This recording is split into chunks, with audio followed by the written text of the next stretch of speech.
உசிலம்பட்டி அருகே இருசக்கர வாகனம் மீது தனியார் பேருந்து மோதிய விபத்தில் திமுக ஒன்றிய கவுன்சிலர் உயிரிழந்த சம்பவம் சோகத்தை ஏற்படுத்தியுள்ளது.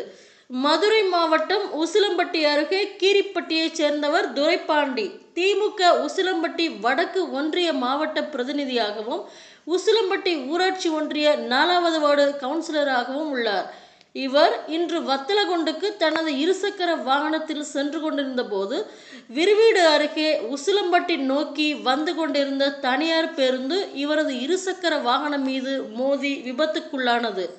இதில் படுகாயமடைந்த துரைப்பாண்டியை அக்கம்பக்கத்தினர் மீட்டு 108 ஆம்புலன்ஸ் மூலம் உசிலம்பட்டி அரசு மருத்துவமனைக்கு சிகிச்சைக்காக அனுப்பி வைத்த நிலையில் அங்கு சிகிச்சை பலனின்றி பரிதாபமாக உயிரிழந்தார்.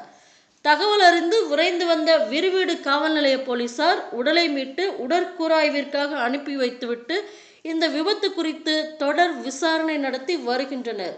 சாலை விபத்தில் திமுக ஒன்றிய கவுன்சிலர் உயிரிழந்த சம்பவம் உசிலம்பட்டி பகுதியில் பெரும் சோகத்தை ஏற்படுத்தியுள்ளது.